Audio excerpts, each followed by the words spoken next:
On this episode, we talk about Reigns versus Lesnar, Undertaker speaks out, Sting's promo, NXT, the Hall of Fame, and more now on Byte That.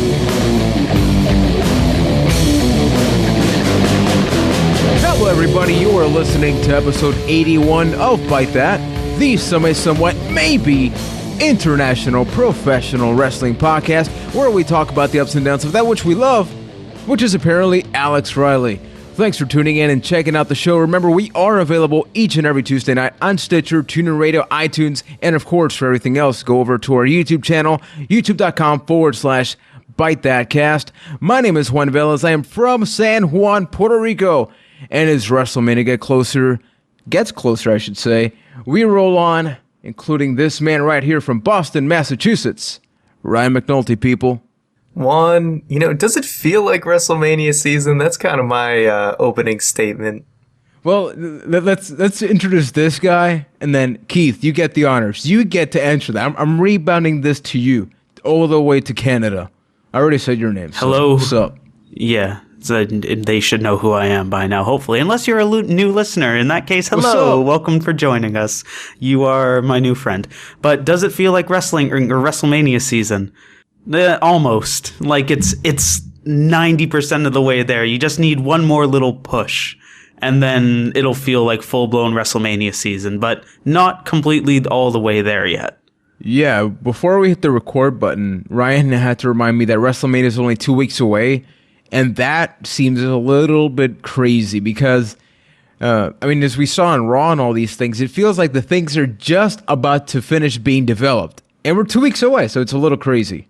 Yeah, it's kind of crazy if you think about, just to kind of gloss over what we're expecting for Mania. It's like we're building up a couple of multi-man matches, and then you got some matches with some part-time guys where they've yet to really have any face-to-face confrontations. And then you got Orton and Rollins is like the only feud where they're actually seeing each other face-to-face. So you really feel like a build-up for a lot of these matches, just like you're not really feeling it yet. Keith, in your case, you said it's 90% there. What's that 10% you're talking about? I think exactly what with Ryan said, how there's just no interaction in between the main event feuds. Like, let's use last night as an example with the main event of WrestleMania for the title between Brock Lesnar and Roman Reigns.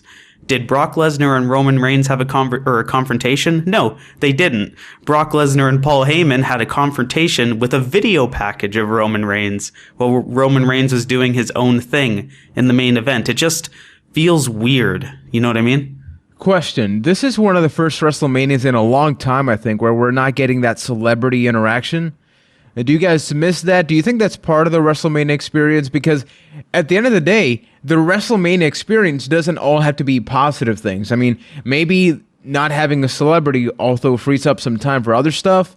I think people just have come to expect that. I don't know. I mean, I guess we've had the whole Jon Stewart thing, but there's no build up to like a Mania event with him. Exactly. And we don't know about like a musical performance, although I don't know even know what the theme song is for this year's WrestleMania. That one is a thing. That is, it's a song with Sia and somebody else. I have it on my phone. It's real good. I mean, there's a decent chance that they'll do a performance because we seem to get that sometimes.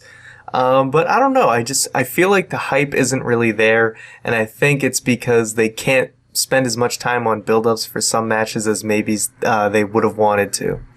Maybe it's just me, but I kind of feel like this year is the year where the part-timers have kind of caught up with the WWE. How they're not there all the time is kind of hurts the WrestleMania product itself. Like, Triple H and Sting has basically been spinning its wheels since Fastlane because Sting basically hasn't been there and Triple H has been off TV. So one of the biggest feuds, like leading into WrestleMania, is just like spinning its wheels up until the match, and I don't think that's very good for the hype. I think my issue with the whole build-up is that all these feuds are being built very differently.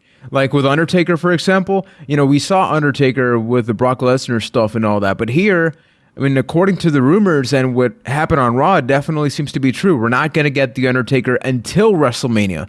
With the Sting Triple H thing, that promo, I mean, we'll get to that in a couple seconds. That is just weird. Then we have the ladder match for the title, which, you know, we thought we were going to get this WrestleMania match between Goldust and Stardust, but we're not getting that.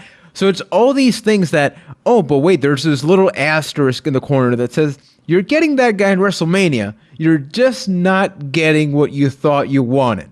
So I want to actually get to one of the things you brought up, Keith, which is the whole Roman Reigns, Brock Lesnar thing. We were going to talk about this later, but as it was brought up, this was a very weird scenario. I went to Squared Circle. We always check that out, the subreddit on reddit.com. And one guy had a speculation, if you will, I guess you could say, that maybe the WWE is not nearly as high up on Roman Reigns as before.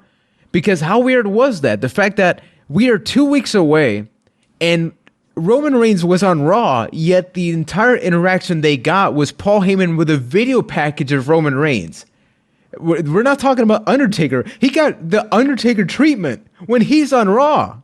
I think someone was speculating on Squared Circle, so you know this is completely true. But is it possible that they're keeping Heyman away from Reigns because Reigns can't really hold his own on the microphone against Heyman, and it would actually really only serve to make him look bad? I agree with you, but at the same time, it's not like you can't create a situation of putting him with Lesnar in some sort of situation to make him look strong without a single word having to be said. But you can play to the strength of Reigns. It's baffling to think you had Brock Lesnar, who doesn't appear on Raw very often, and Roman Reigns, and you're building the main event for your WrestleMania pay-per-view, and they didn't even walk by each other in the hallway. You know, they had nothing.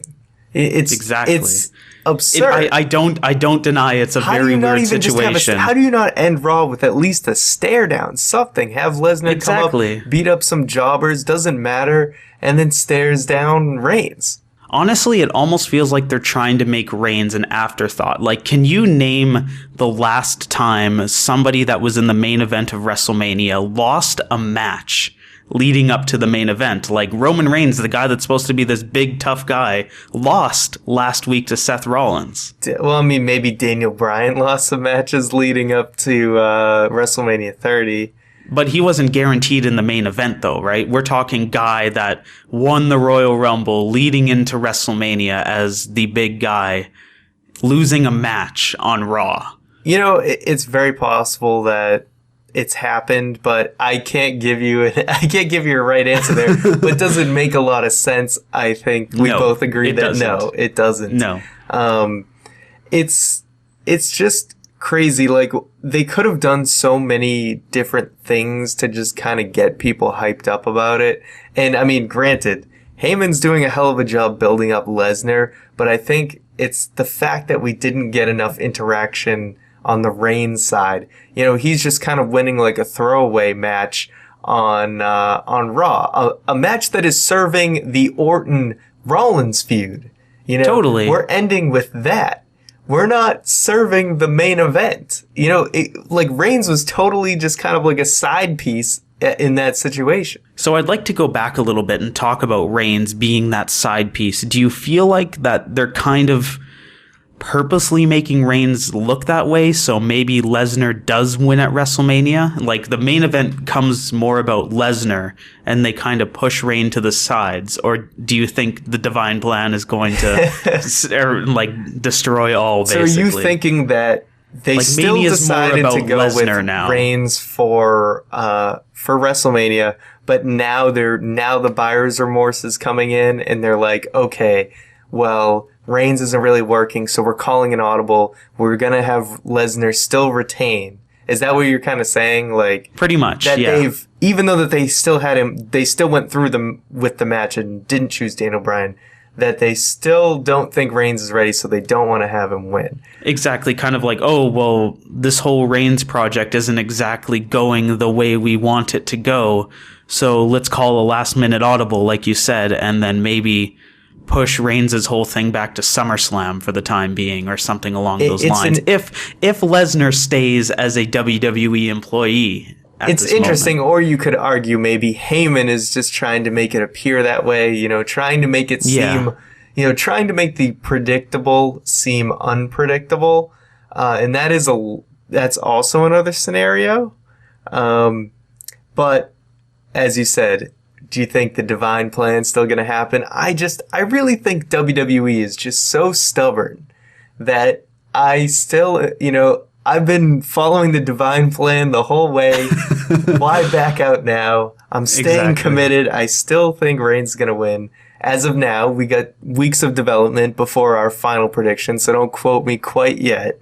But 1 week before our final prediction. True, yeah. Well, 2-ish weeks, whatever. Yeah.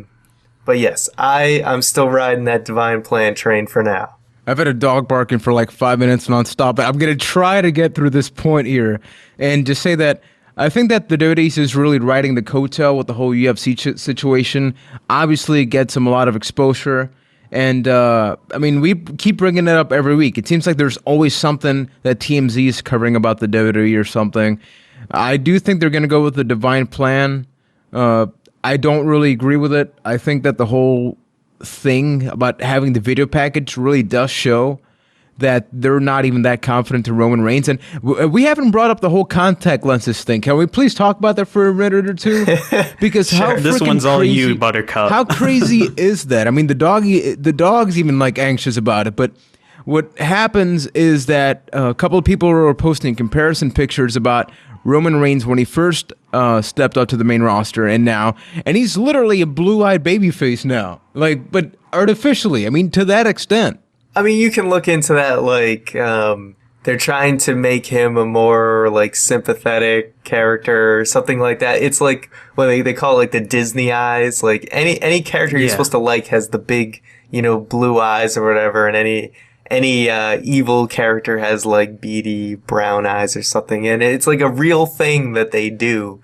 Like how they constructed the people in Avatar and how the alien in District 9 you're supposed to sympathize with has those kind of eyes.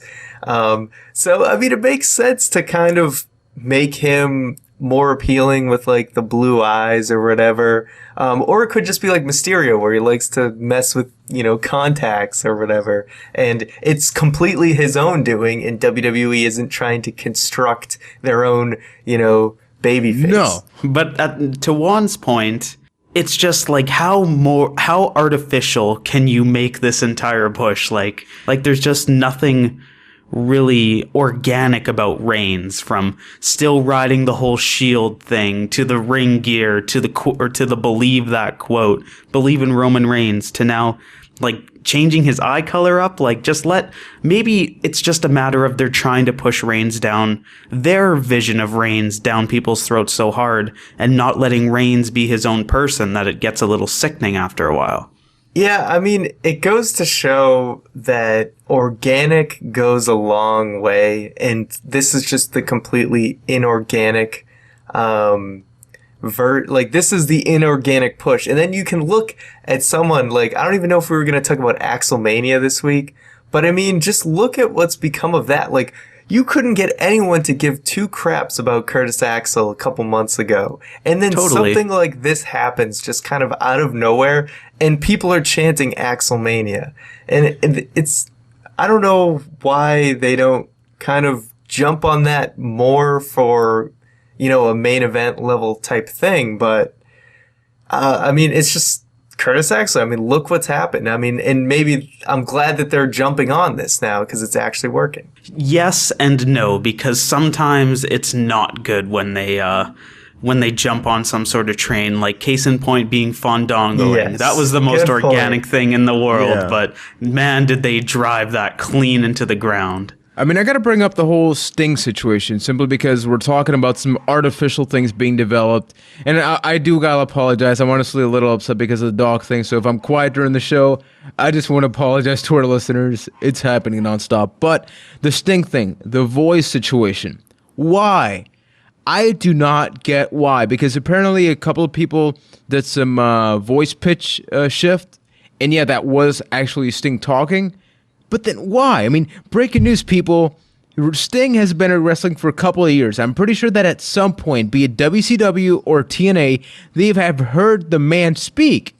So what? I mean, if only they had a backlog of hundreds of hours of content on some sort of network where you can go watch all of this Sting stuff. Yeah, but if only it costed something like $9.99.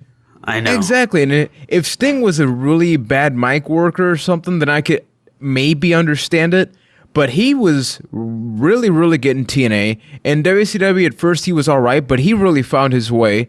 So why? I mean, even when they signed him, with the whole 2K thing with the WWE game, he was featured all over the place. So breaking news, the man can speak. And is there any logical or character-driven standpoint that you guys can provide that I'm somehow missing? Well, I'm thinking maybe they just didn't think his voice sounded badass enough. But I'm kind of wondering why you go this long having him not speak, and then you choose to have him speak in just a random video package for the first time instead of like live in the ring when it could have been just, more of a big deal. Like, he hasn't said a word really. He's maybe mouthed a few words. I was just like, you kind of killed the impact of it. You were like, oh, there's kind of like this, they were trying to build the mystique of Sting for anyone who hasn't like seen him before until like his WWE run. So I feel like they just wasted that kind of big moment of, oh my God, Sting finally said something. What's it going to be? And just kind of has this weird video package with some voice changer. And I'm probably overreacting, but it just makes WCW seem even worse than the WWE likes to do a lot, because Triple H's perspective on the whole thing is very personal. You've never really been in the WWE, then you come in, then you do the whole Survivor Series thing. But this is the first time we hear Sting talk in a WWE program. In the same show where we got a Roman Reigns promo, even though he was live, we got another video package. So, by the way, terrible experience, I'm assuming, for those that went live. I mean, just why, I don't get it. But you build it up as Sting's first time talking, and you do it on video. I mean, you could have done it, at least if it was like on screen, Sting talking, add your effects. I mean, they do it with Bray Wyatt. Why not? But no, they have this overly elaborate thing when the story pretty much writes itself. I'm starting to kind of just feel like the focus of this Triple H Sting feud is just a little off. Where it was kind of cool when it was first like the vigilante Sting coming in and like disrupting the authority. And then they've morphed it into more of a WCW versus WWE, where it's like, okay, the people watching the show right now, they're WWE fans. Why are you trying to get them to sympathize with WCW? Most of the WCW fans disappeared a long time ago and chose not to watch your show. So why don't you you can play off WCW history and be like, Sting was the vigilante trying to stop the NWO. Now he's trying to stop, the authority. Maybe play off that, but I don't know, the whole WCW versus WWE, I don't really see how people are going to be as sympathetic to WWE. To WCW. I mean, they kind of went down that route last night in the promo where Sting was like, I've seen poison destroy a company before. Triple H, what you're becoming is poison, so I'm not going to let it happen again. But then you're creating this weird full circle where the WCW guy is coming in to save the WWE from the WWE guy.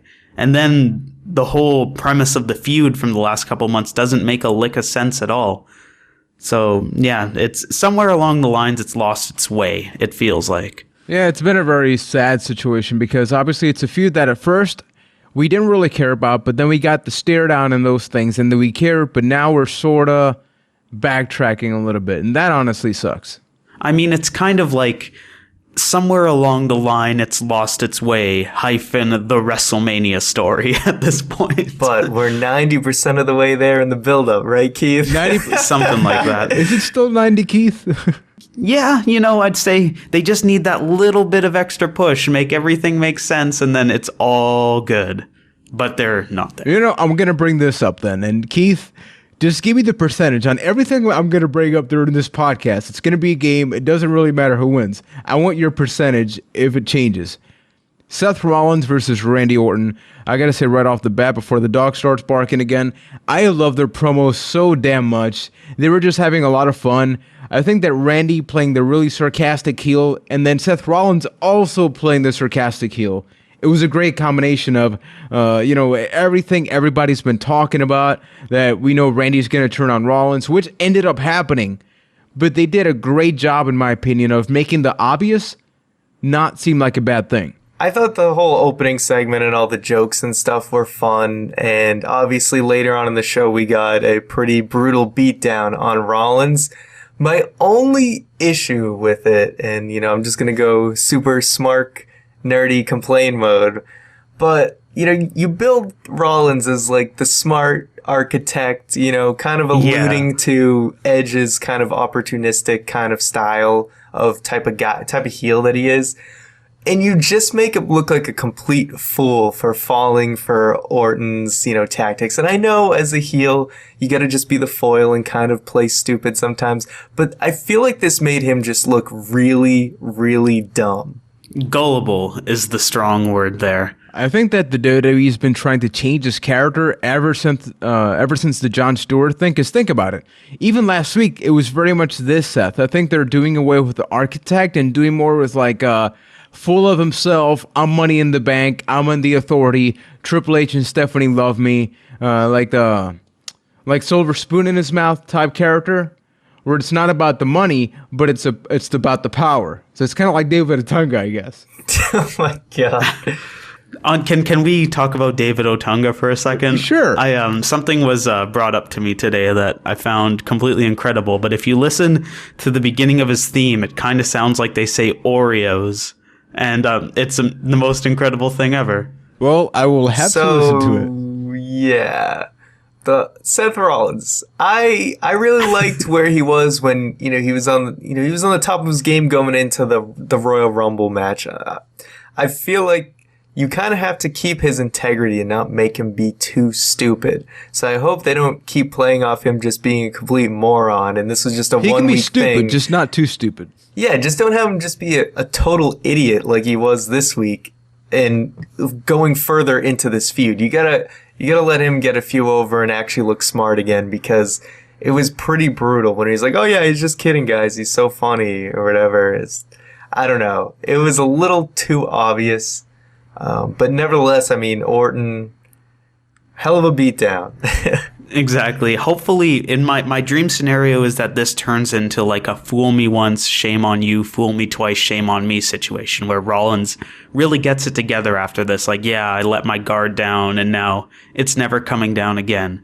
But while we're talking about that beatdown, I think we are obligated to bring up the end of one of the greatest feuds in wrestling history, and that is Randy Orton versus the announce table, because that feud ended definitively last night when Randy Orton probably had the cleanest table spot in the history of table spots last night. It felt like the No Mercy table. They've been pretty good with the table spot ever since last year's Mania, where Orton took that brutal TV landing.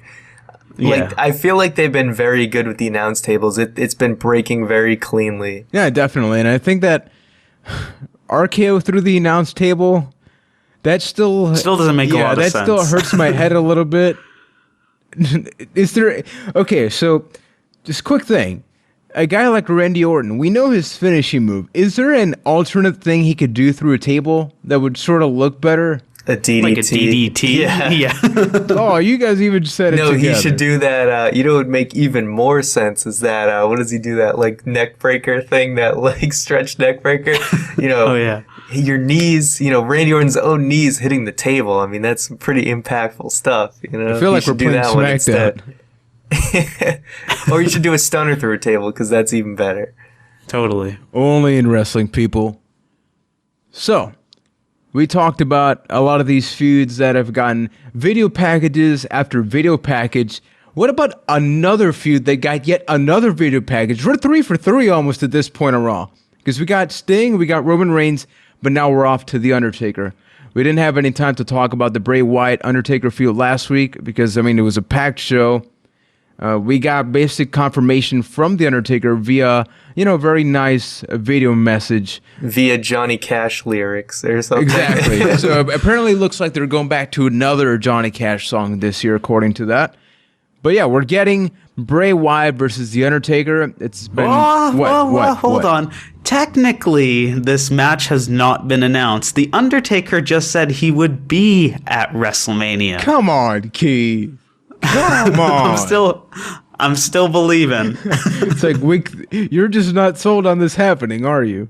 To be fair, I am sold. It's just funny how they've, like, the whole time the announcers have said Bray Wyatt versus The Undertaker, but The Undertaker has never accepted Bray Wyatt's challenge to a match. Bray Wyatt, The Undertaker doesn't have to accept anything. He just shows up and takes over, man. Indeed.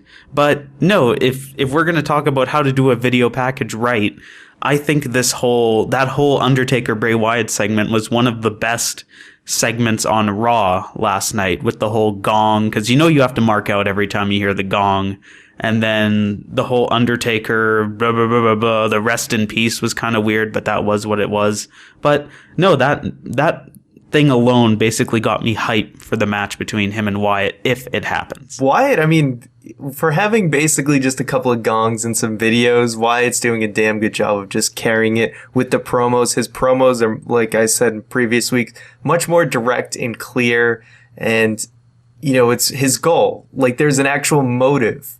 A feud with a motive. This is like Wyatt's first time where it's not just a bunch of gobbledygook. He's like, I want to be the new face of fear. So finally we're like, okay, Bray Wyatt, you're fighting someone. We know what you're fighting for. We know what your goal is. It's nice to have something like that. Ryan, I had a chance to talk to Keith last night about this. Paul Heyman brought up in his promo and basically almost killed The Undertaker, that, Brock Lesnar damn near killed him to the point where I think it was like Bray Wyatt has to resurrect him. Did that bother you a little bit about this feud? Because it seems like Bray Wyatt's getting the scraps or something about this. Yes and no. And sorry, Ryan, I'm hijacking this, but it was like, at first it seemed like, yeah, he was totally squashing The Undertaker. Like, yeah, you're getting Brock Lesnar's pieces. But then later in the show, Bray Wyatt literally resurrected The Undertaker from the dead. Like, that's an awesome, dumb little piece of wrestling continuity. And all for it. Yeah, that's just Heyman being Heyman, and maybe it takes a little bit away from that feud, but I mean, Heyman he was so fired up in that promo, and now we're just kind of transitioning into the Heyman promo. But that was absolutely incredible. I had to watch it over again, just to kind of fully engross myself into that promo of how awesome it was. And he just makes, like, Heyman just always makes it feel real, you know what I mean? Like, it's still real to me, damn it. I absolutely loved it. And the whole bring up the UFC, just addressing the rumors outright and talking about, like, a whole Montreal screw job situation where it's like, if they try and pull something like that, then people are not leaving alive, anyone who tries to do something like that. So it was just epic. Agreed. All right, Keith. Juan's taking a little sabbatical over there with his little doggy friend. We are PR down, as they say. Yes. So IC title match. There's just a little bit of a few things to address with this IC title match. So let's start from the very top. What the F is going on with this IC title match? It's getting very confusing. First, Ambrose steals the title from Barrett, even though he didn't legitimately win it. And ever since then, it's just been nonstop people stealing the title.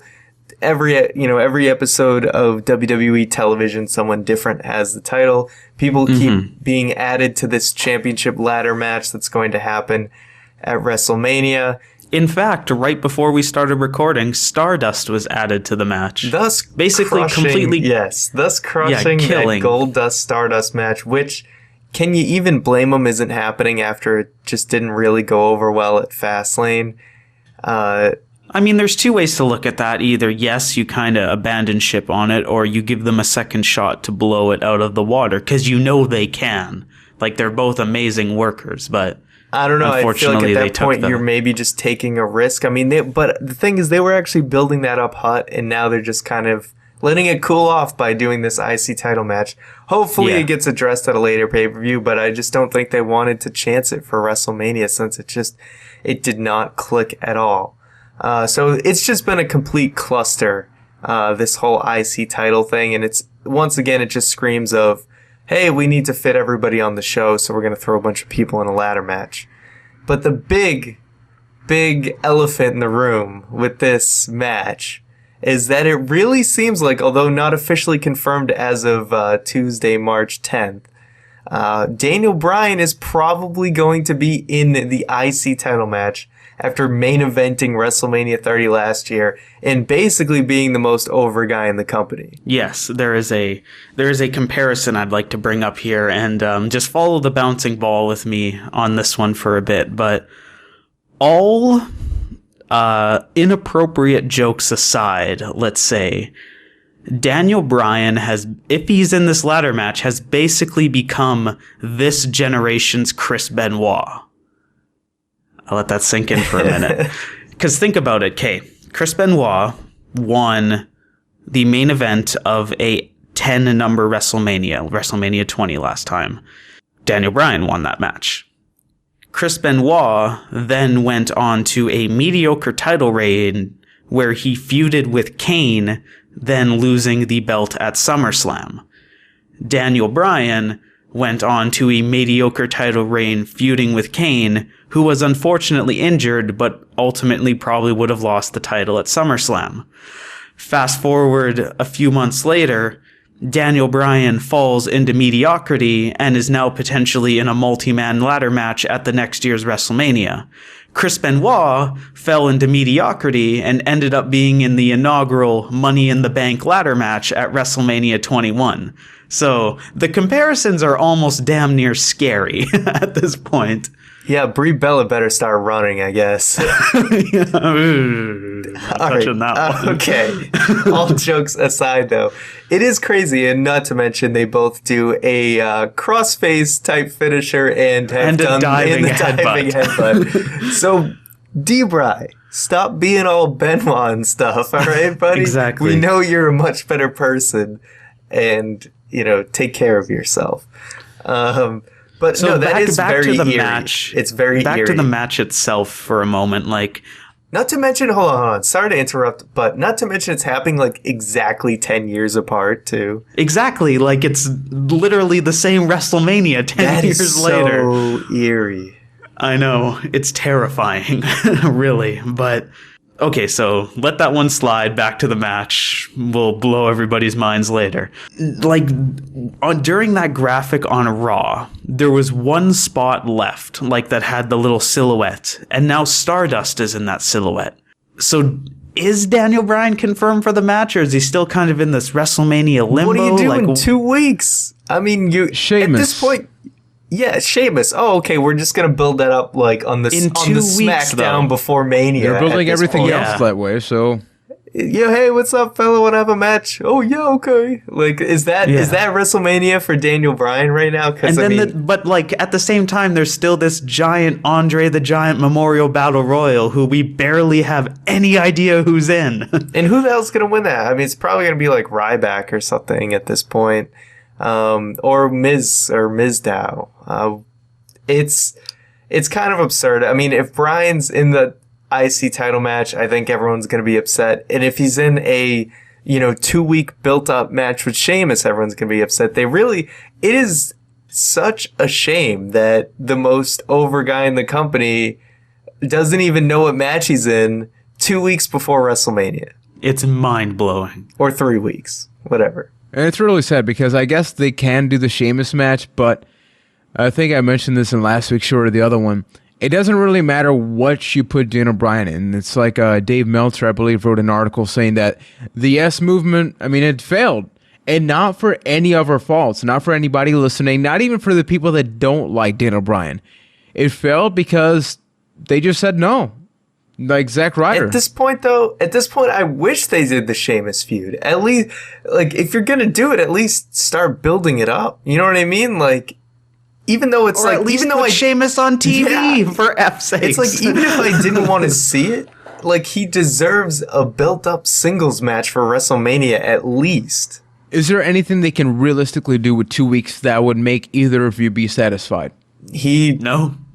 He enters himself into the Sting Triple H match for no reason. It makes no sense. Okay, so we're screwed. So, you know what? This has been a very hostile thing between the dog and then this situation. It's very negative, so I think it's time for... Ladies and gentlemen, it's time for the pick of the week! That's right. Let's bring the friendly, loving, caring energy of the community to the front of this show and talk about something positive for once. We like positive things, right, guys? Yeah, sure.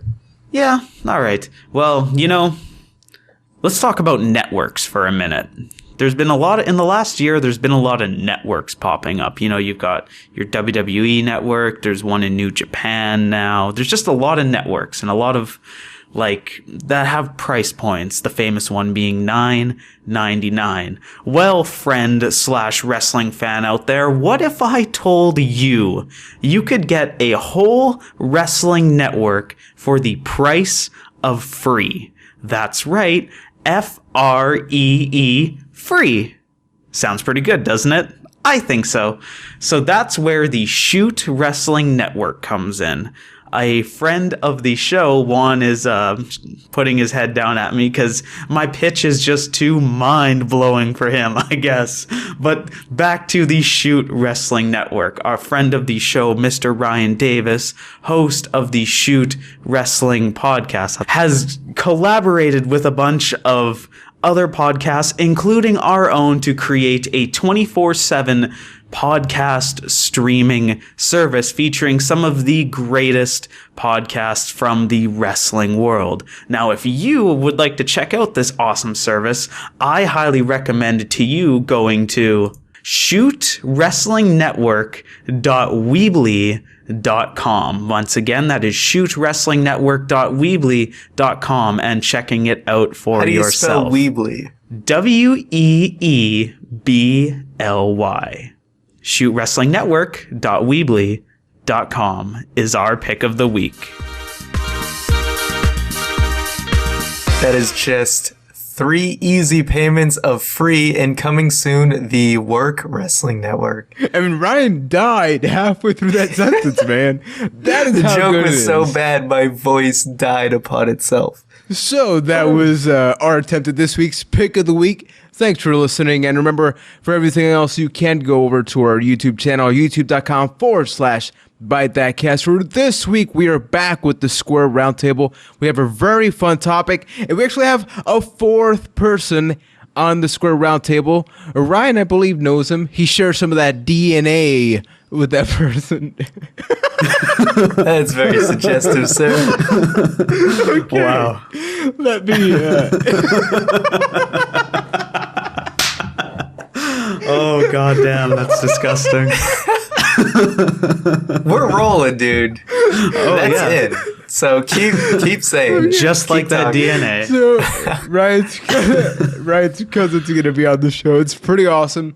We talk about what is our type of favorite finisher of wrestling. So, best finisher. Is it an out of nowhere? Is it built up? What scenario? Weight class? All that good stuff. You can also check out the fight nights and go to buythat.com and enter for your chance to win a free signed copy of Chris Jericho's 3rd book, The Best in the World. And what? I have no idea. Go over to buythat.com/giveaway.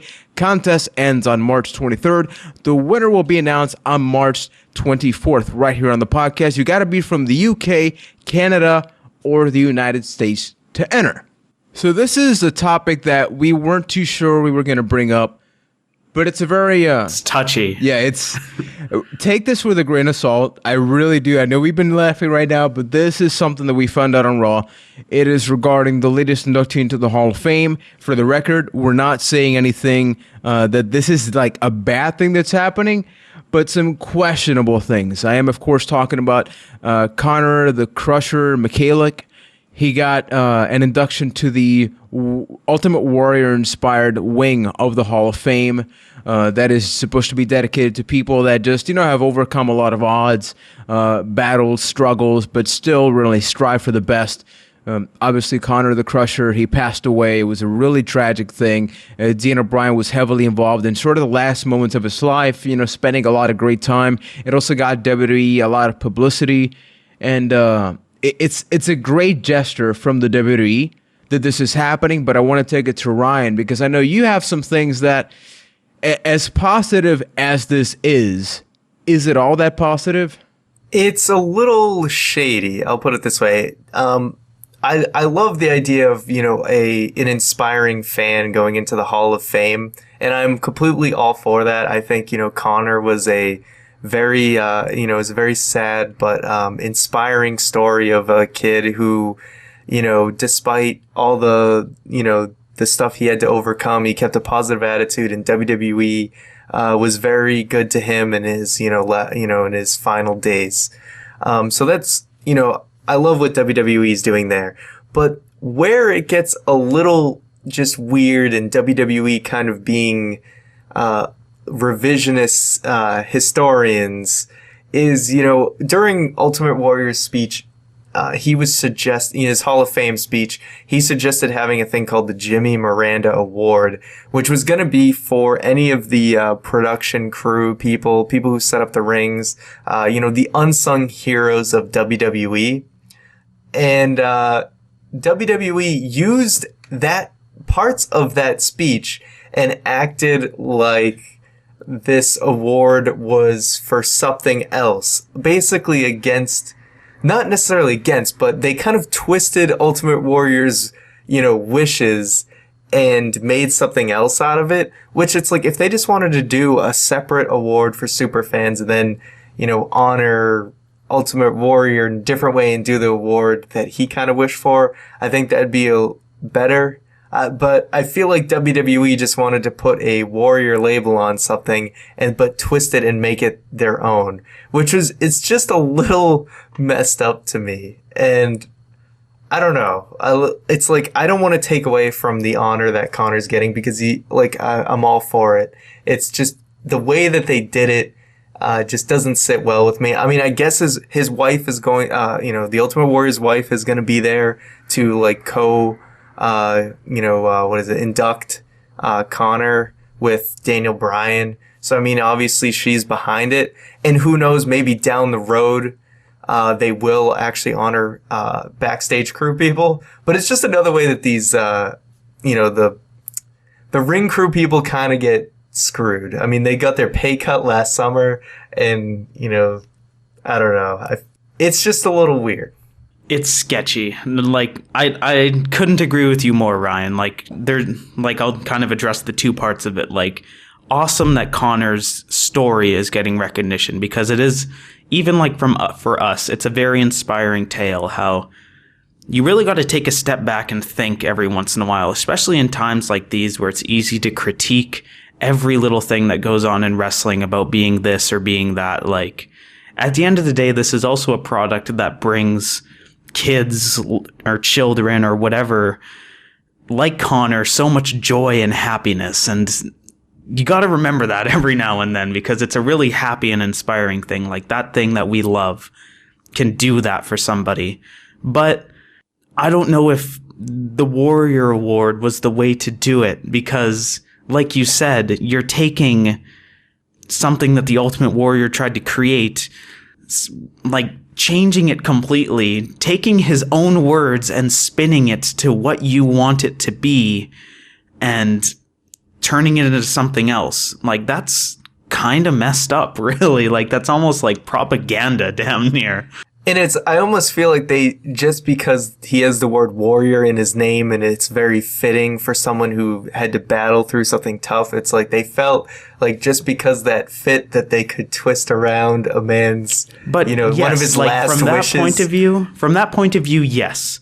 But then you should have left his promo from his speech alone. Don't even mention it. Call it a Jim Heldwig memorial or award for or a wing for the Hall of Fame, and that's where it stays. Don't twist it to make it your own thing. Exactly. I mean, I think you pretty much nailed the rest of it. And that being said, I still think the Warrior Award is a great idea to just kind of have super fans with inspiring stories. And kind of just jumping back, I do want to see a Jimmy Miranda type award because, the ring crew people, even though we don't know much about them, I feel like they are just the most underappreciated people in WWE. And like I said, in the summer, they got their pay cut.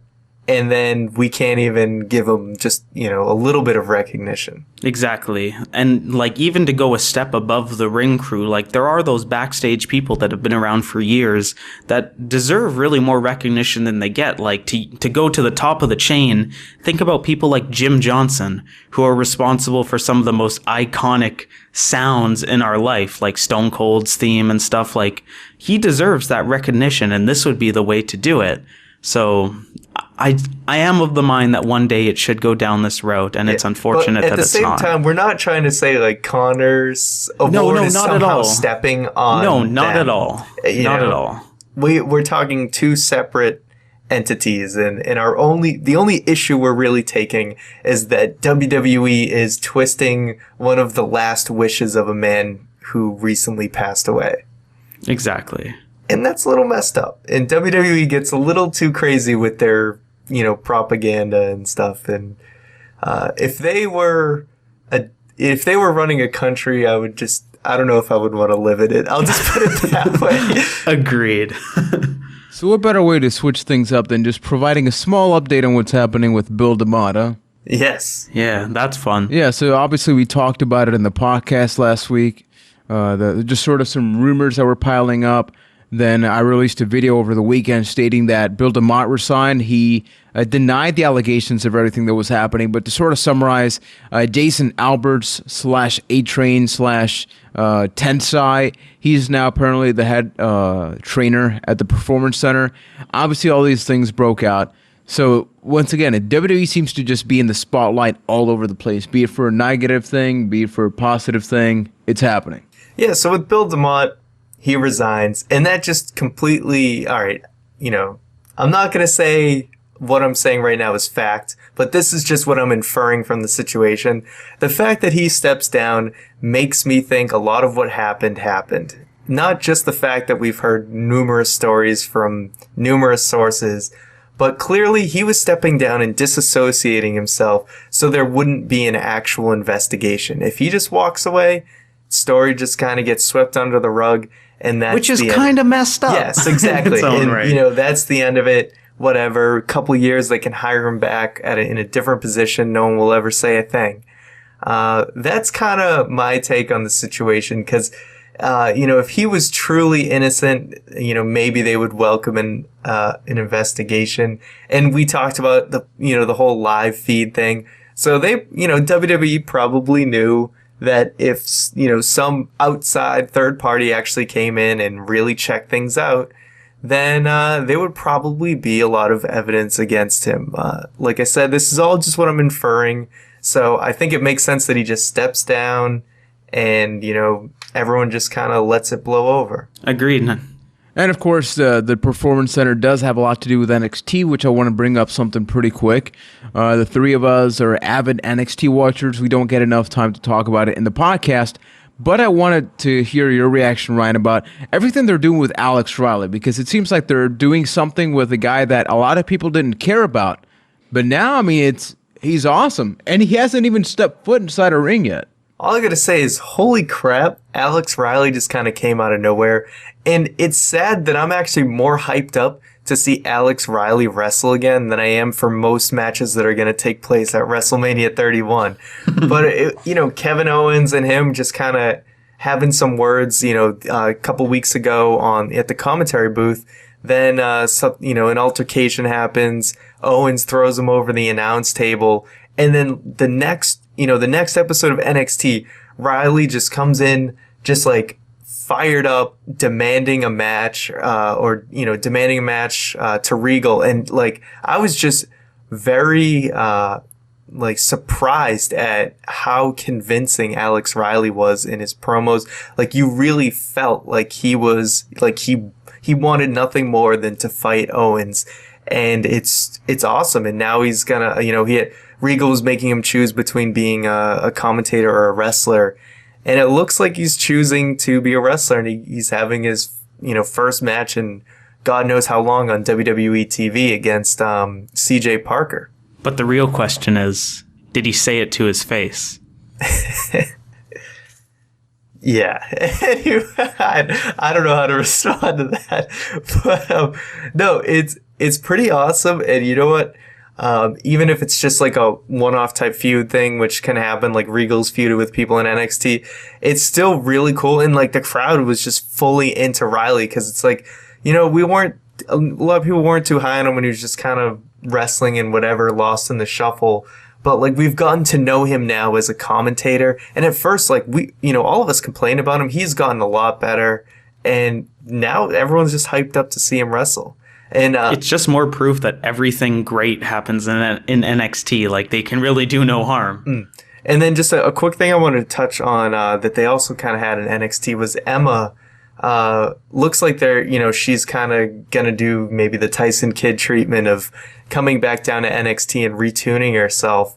Looks like they might be teasing kind of like a ditzy heel type role for her, where she's accidentally being like really mean. That's kind of how she was to Bayley.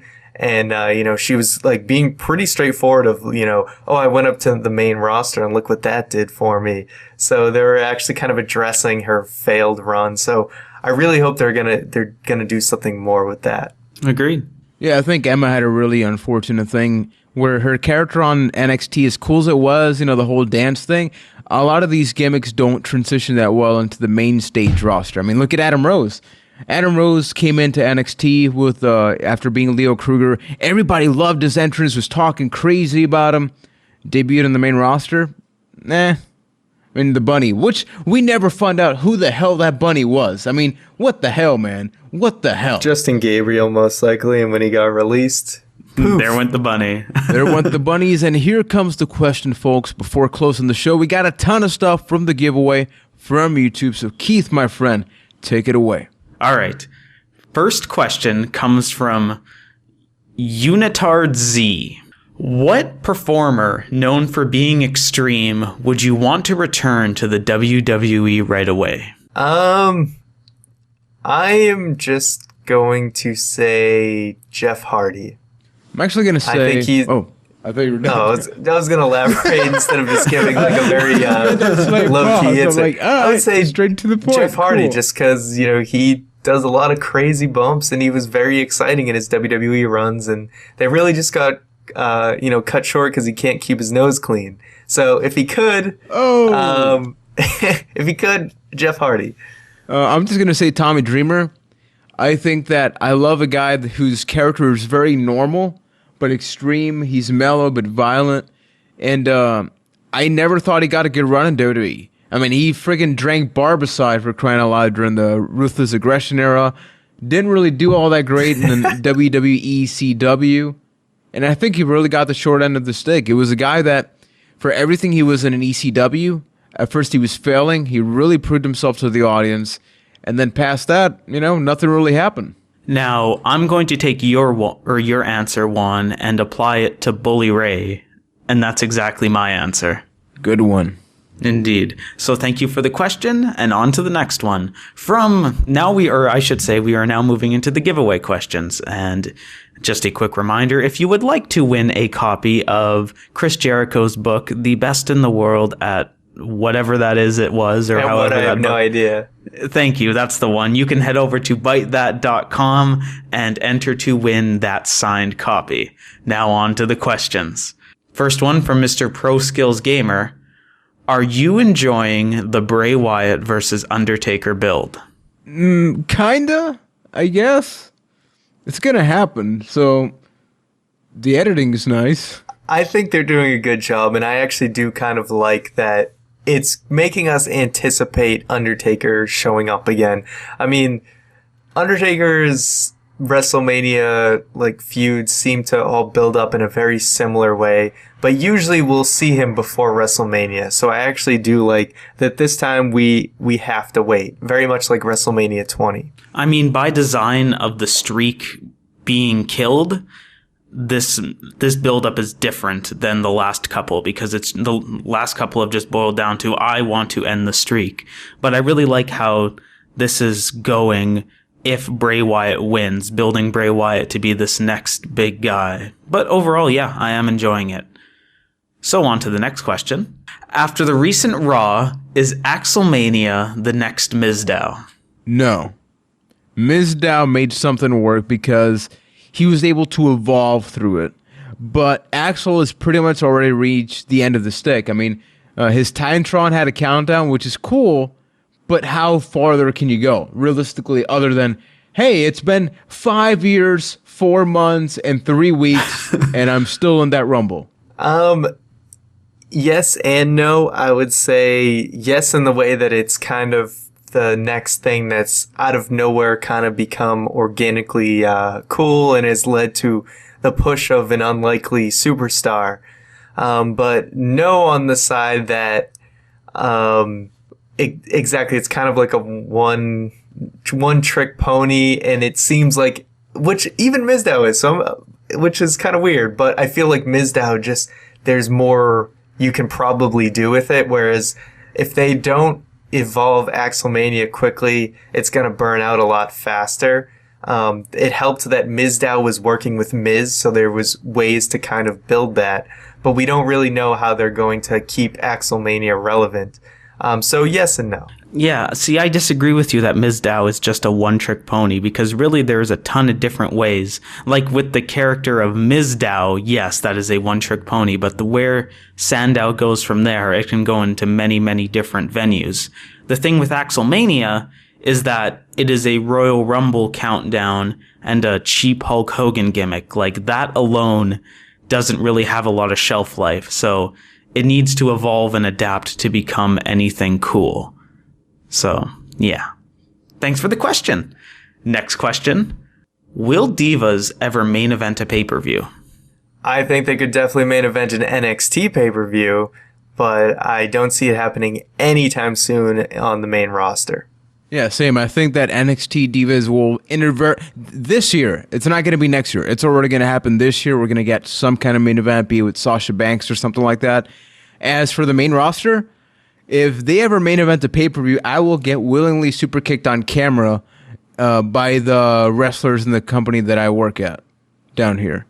And I say that in a very sad light, because they have the potential, but if WWE doesn't invest any time in them, it's never going to happen. Agreed, and I agree with Ryan. I can see them main eventing an NXT pay-per-view. I could even see them main eventing a Raw again sometime in the future, but not a pay-per-view. So, thank you for the question. Next question, once again from Mr. Pro Skills Gamer. What are your opinions of Jason Albert as a head coach? I'm all for it. You know, he's got a lot of experience around the world. He spent a lot of time in Japan. He's a solid worker, and he seems like a generally nice guy. And I feel like, you know, he'll be able to give people a lot of knowledge because of, you know, all the places he's worked. So I'm completely good with it. I think he will be a less controversial trainer. I think he's a great pick. Obviously, we're not there to really see what happens, but this guy was active during the Attitude Era, Ruthless Aggression Era, recently as Tensai, spent years in Japan, you know, sort of transforming himself. So this is a guy that has a ton of experience, not just for himself as a wrestler, but, you know, all the matches, all the people, the atmosphere that he's been involved in. So as long as he's got a great, you know, rapport, I guess you can say, with the wrestlers, it's an awesome pick. Yeah, pretty much from a pure wrestler standpoint. He knows what he's doing, so here's to hoping it translates into a good trainer. I guess we'll find out in about 6 months or so. So thank you for the question, and on to the next one. You're trapped on a remote island. You're allowed one WWE superstar to keep you company. Who do you pick? This seems like a J4 Gaming question, but they didn't put their name, so I'm not going to miscredit if it isn't. But I do want to point out, if you are doing the giveaway and you are asking these questions, if you want your name to be heard, just make sure to fill it out with the question. As far as who I would want to be trapped on a remote island with,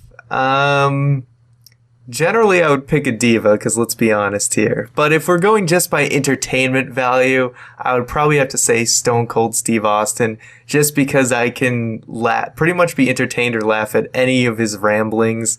And, if we get really bored, we can, I can just watch him stunner a bunch of things on the island. I think it's stun is the proper term. Yes, brain fart. For me, I'd say rest in peace. I would choose Umaga just because it seems like I would have the highest survival ratio. I wouldn't be able to understand what he'd say, but he'd probably super kick a tree and drop a coconut, which I could later drink and eat. So I guess I have a very efficient answer for it. He would kill you. Probably. Yes, without a doubt. Now, to kind of go along Juan's train of thought, I'm going to go with Bray Wyatt as my answer, because the man's from the swamps of Louisiana. He probably knows how to build a boat. So here's to hoping he'd build us a boat and get off that island. I just picture him doing like the spider walk among the beach, just bored. Wait, what about Paul Burchill the pirate? What about that? We could find some treasure. Yeah, He never got to it in his Titantron. Quick tidbit. Indeed. Wow, we're pathetic. Yeah. But anyway, next question. You can challenge a WWE superstar to a sport of your choice. What superstar and what sport? Now, I'm going to start with this basketball. one. Hornswoggle basketball. That's a good one. I was going to say the Great Khali and triathlon. Oh, man. That is brilliant. I guess I'm just going to say El Torito in football. Just seems kind of fitting. I think I'd win. Maybe. Do you mean soccer or American football? No, football. Yeah, I want to football. tackle him. You didn't. Okay, like the American football. American football. All right. Thank you for the clarification, and more importantly, thank you for the question. Next question. What are your opinions on the Big Show versus Ryback match at the NXT event? This one, once again, came from Mr. Pro Skills Gamer. Yeah, this is a match that I'm assuming will air at an NXT. They had a Columbus taping, and people said it went really well. But they had a Ryback versus Big Show match. So obviously NXT, they had that match happen. I don't think we need to figure out that maybe they didn't get the best possible reaction. Although Big Show apparently won over the crowd. I'm not gonna get to too much because obviously if it's gonna be on TV, hold that off for a little bit. It's interesting, and I guess at the end of the day, you want at least that one WWE draw.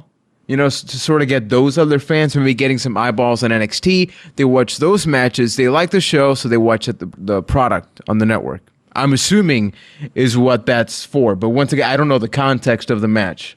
Yeah, I wasn't even aware that this match had happened. But if they air it, I will watch it and I will let you know. Exactly. And I mean, it kind of comes back to a point that we brought up a couple weeks ago, that if NXT is going to go on the road, you're going to need a little bit of draw power for those shows. So maybe this is just a byproduct of that. But I mean, whatever works, right? So thank you for the question once again, Mr. Pro Skills Gamer. And on to our final question of the show from the legend, Mr. J4 Gaming. Are you ready for this one? Nope. Okay, so the other guy was an imposter, wasn't he? That was J3. I'm not Gaming. sure. Yes, J3. All right. So, quick note, Juan and Ryan have not seen this question. I am completely throwing this out them at a curveball. It came in while we were recording. So, his question is, what is the most creative, dirty finish to a match you can come up with? Creative, dirty finish, like a dirty finish to a match. What's the most elaborate, insane, dirty finish that we can come up with? Okay. Murder. Wow. Okay. That is a definitive finish right there. All right. Most creative dirty finish I have is, you got two guys in the ring wrestling their match, and then all of a sudden DX shows up and they dump mud all over the match, like what they did, or like poop or whatever it was they did to the Spirit Squad and Vince McMahon. It comes down all over the ring. They're all like in the mud or whatever. The crowd starts throwing crap in the ring. It's getting really dirty in there. Like, it's very messy. And then Triple H comes in. The ref's got mud on his eyes. He can't see. He hits everybody with a sledgehammer.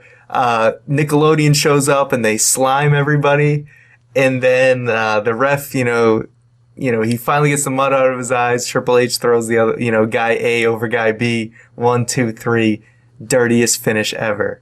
As long as this happens in the dirty South, then yes, this is the dirtiest possible finish. CM Punk's in the ring. He took too many Z-Packs and he poops his pants.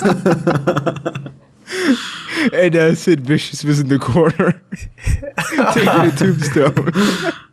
And Mick Foley at WrestleMania as well. Well, that's about the best answer we're going to get, Ryan. Why don't you take us home after that? All right. Well, we want to thank everyone for listening to another edition of the Byte That podcast. So before you go, as usual, we're going to get our little plugarinos out of the way. YouTube.com/Byte That Cast. Best place to see all our content, as well as ByteThat.com, where you can enter to win Chris Jericho's third book. I know what it's called. It's called The Best in the World at What? I have no idea. It is a free signed copy. You just go to ByteThat.com/giveaway. There are plenty of options to have multiple entries into this, including the questions that we just answered. And remember to put your name in it if you want to shout out on one of those questions.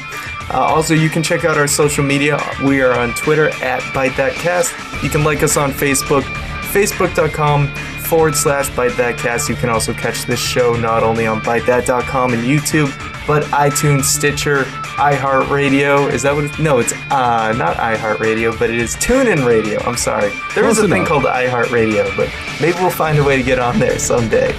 Anyway, don't forget to also check out a Square Roundtable. Going up this week, we're going to be talking about finishers in wrestling.